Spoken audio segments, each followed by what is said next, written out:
तो दोस्तों ये कहानी किसी किताब की नहीं, ये कहानी उस लड़के की है जो हर दिन हार रहा था। लेकिन जब उसने सिर्फ एक वाक्य सीखा, कभी खाली मत बैठो, तो वही लड़का बना देश का अफसर। यकीन नहीं होता? बस 10 मिनट सुन लो, ये कहानी तुम्हें बदल कर रख देगी। तो चलो कहानी की शुरुआत करते हैं। अमन का नाम सुनते ही स्कूल के लोग हंस पड़ते थे। वो लड़का जो हर क्लास में आखिरी बेंच पर बैठता था, जो पूरे साल किताब तक नहीं खोलता। जी वही अमन। अमन के दिन कुछ यूं गुजरते। मोबाइल पर रील्स देखता, टीवी पर क्रिकेट, और हर काम के लिए एक ही जवाब, कल से शुरू करूंगा। घर वालों ने कई बार समझाया, लेकिन अमन के कानों में मानो कोई दीवार थी। उसके पापा एक मामूली क्लर्क थे, दिन रात मेहनत करते, और अमन सोचता जरूर था लेकिन करता कुछ नहीं। एक दिन उसके पापा अचानक बीमार पड़ गए। घर में पैसे नहीं थे, इलाज महंगा था। पहली बार अमन ने जिंदगी को आईने की तरह देखा। वो आईना जिसमें उसकी सारी लापरवाही, सारी बर्बादी साफ दिख रही। अकेले बैठा था, अंधेरे में दीवारें भी जैसे सवाल कर रही थी, तू किसका इंतजार कर रहा है? उसी वक्त उसकी नज़र अपने स्कूल बैग पर पड़ी, जो अब धूल में दबा था। वहीं से एक पुरानी किताब निकली, उसके सबसे पसंदीदा टीचर की दी हुई।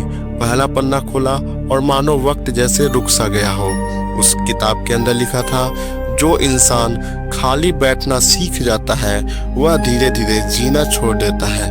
बस इस वाक्य ने उसको अंदर से झकझोर दिया, और उसी पहली रात को 3 घंटे बिना रुके पढ़ा। अब वो हर सुबह 5 बजे उठता, मुंह धोकर सीधे किताबें खोलता। मोबाइल उसने तोड़ नहीं डाला, बस दूर रख दिया, और हर नोटिफिकेशन को वो समझता था कि वक्त की चोरी है। अब सभी दोस्त उसे चिढ़ाते, क्या तू बाबा बन गया है?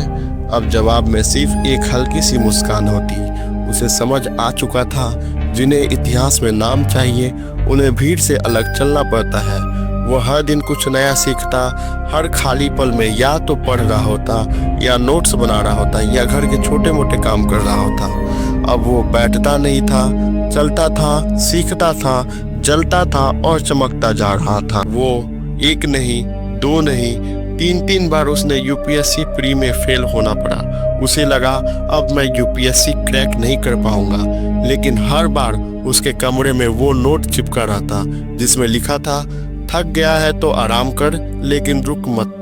वो नोट उसका हथियार था, उसका दोस्त था, और उसकी चेतावनी भी। फिर एक दिन 5 साल बाद सुबह के 9 बजे यूपीएससी का रिजल्ट आया।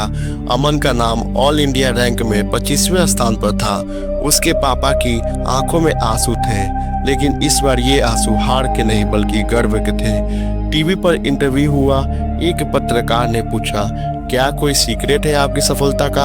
अमन मुस्कुराया और बोला, हाँ, सिर्फ एक मंत्र है, कभी खाली मत बैठो। जो बैठ जाता है वह पीछे छूट जाता है, जो चलता रहता है वही मंजिल तक पहुंचते हैं। तो दोस्तों, अगर तुम भी किसी मंजिल की तलाश में हो, अगर तुम्हें लगता है कि वक्त फिसलता जा रहा है, अगर तुमने भी कई बार कहा है कल से शुरू करूंगा, तो बस ये कहानी याद रखना। जिंदगी बदलने के लिए बड़े फैसले नहीं चाहिए, बस एक छोटा सा वादा चाहिए, वो भी अपने आप से, कि मैं आज से खाली नहीं बैठूंगा। क्योंकि जो हर सेकंड का सही इस्तेमाल करता है, वही कल ही इतिहास रचता। ये कहानी आपके दिल को छू गई हो तो इसे अपने भाई, बहन या उस दोस्त तक जरूर भेजना जो आज भी खुद को ढूंढ रहा है। और हाँ, सब्सक्राइब करना मत भूलना, क्योंकि अगली कहानी शायद तुम्हारी हो। फिर मिलते हैं किसी और टॉपिक पे, तब तक लिए जय हिंद।